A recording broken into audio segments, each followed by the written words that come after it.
everyone, welcome back to my channel, and if you're new to my channel, welcome. I'm very happy to have you here. So just in case you were ever curious as to how I make my thumbnails, I will be showing you in this video, and I will also show you all of the apps that I use. So let's go ahead and get started. Before I begin to film, I like to sit down in the position where I want to have my thumbnail, and I like to think about where I would want my words. If I want them up here like I do with this image, then I will sit a little lower or have my camera a little higher, so that way I have enough space, because if I'm too close to the camera, say if I'm like right here, I will not have any space. Or if I want them on the sides or on a specific side, I will move and I will take a picture on this side or on this side. It just depends, but just make sure you know where you want your words and what you want it to say. For example, I think mine is going to be how I edit, or how I edit my thumbnails, something related to what this video is going to be about, so that I have enough room to make sure that all of my words fit. So I will be screen recording my steps on my phone, and then I will be showing my screen recording up here, so that way you're able to see everything that I'm doing while I speak. So the apps that I use for my thumbnails are Phonto, Picsart, and Lightroom. Definitely Lightroom to get good lighting. First, I like to take my picture into Lightroom to fix the lighting. This is the picture that I will be using, so I import it into Lightroom. Another thing that I recommend when editing your lighting on your phone is to make sure that the setting on your phone is not on night shift, because it will make it look much brighter than it really is. Just make sure to turn off anything that will affect its lighting. That way you can see what it actually looks like. So for my exposure, I am gonna turn it up just a little bit. For my contrast, like that, my highlights, shadows, just a little higher. I'm gonna turn down my whites up to 20. I'm also gonna turn down my blacks to -10. I don't really like to mess with the temperature, but if you do, you can go ahead and do it. I like to have very natural lighting and bring out the colors that I have already in my picture. I'm going to turn up the vibrance to 30, and also the saturation, I'm going to leave it at 13. And then I also like to go into detail and turn down my noise reduction, which softens up my skin a little bit.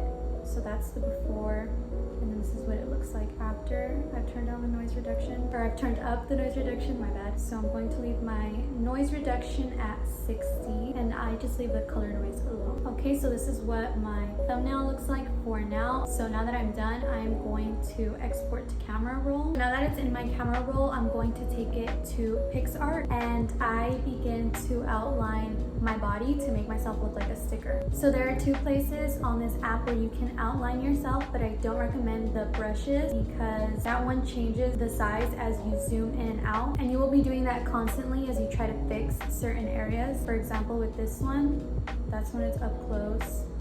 Once I zoom in closer, the size changes. I don't recommend the brushes one. So the second place where you can outline yourself is on draw, and I like that one because it's more accurate to the size. For example, right here, that's one size, that's the other. It just stays consistent and the size won't change. So I like to go in and change it and make it white. As for the size, I really like the size 20. I think it's really nice, not too thick, not too thin. So I'm going to speed it up right here so you can see the final outline.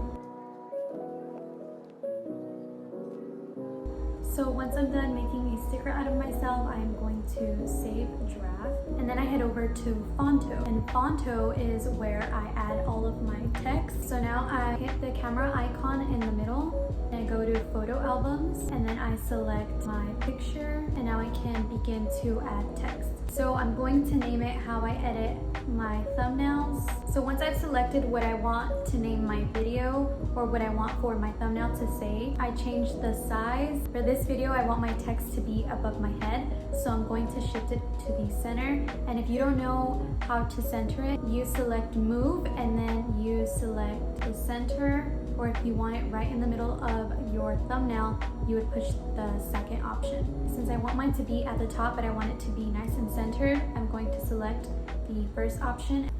So the font that I want to use for this video is Helvetica New Medium, and then I just select the size. I can adjust it, and then I center it once again. I'm not sure what I want the outline to be, so this is where I like to play with the colors. And for colors, you select style, and then you can put for stroke, which is the outline that it has, it would look like that. Or you can remove the stroke. You can also do a border, so the border would look like this. I don't really like borders, but I prefer something a little bit more simple. So I'm going to remove the border. Sometimes I like to do a shadow in my pictures. So I will click on style and then alpha. I will leave the alpha at 100. So this is with the alpha not as harsh, and this is with the alpha much more defined. So for this video, I'm going to make my shadow brown. So I'm going to be adding a stroke, and on width, you can control whether you want it really thick like this, or if you want it to be thin. I want it to be more on the thinner side, just so that it's not very exaggerated. I like this size, so that is size 3. I selected the lighter brown, and the alpha is at 100. And then I am gonna go to the curve option. You can either use the slider, or you can just go to the plus minus size so that it's a little bit more accurate. So I'm going to leave it at Helvetica New Medium Italic. It's a little nicer in my opinion. Once I'm getting really close to liking it or being really happy with how it looks, I go back and make some adjustments. For example, with the blur, I want it to be a little bit stronger. So I like how the blur looks. Oh my goodness. Okay, I've been saying how the blur looks, but I'm trying to say looks and I can't really say it. Okay, I like how it looks at number 8. So I think I'm going to leave it there. And then for my size, I'm going to make it a little bit bigger. Move it to the left, center it one more time. So sometimes when I'm making my last minute changes, I decide to change up a lot of things. For example, right now, I think the brown was washing out the background just a little bit, so I'm going to make it a black only to make it pop just a little bit more. You really want to catch the attention of your audience by making sure that you have something that really pops, and I think the black and white will really make it pop a little more. Shadow, stroke, black. So now it looks like this and it pops just a little bit more in my opinion. So now I am going to save it. So now you just click on the lower icon and you put save image. So now that I have it saved, you can always change the sizing of your image to fit to YouTube, because sometimes it doesn't accept it. You go to image converter to JPG. Once you've chosen your file, you upload that and then you go to pixels. So you insert 1280 by 720 for your pixels. That's just in case if your thumbnail isn't posting or it's not working.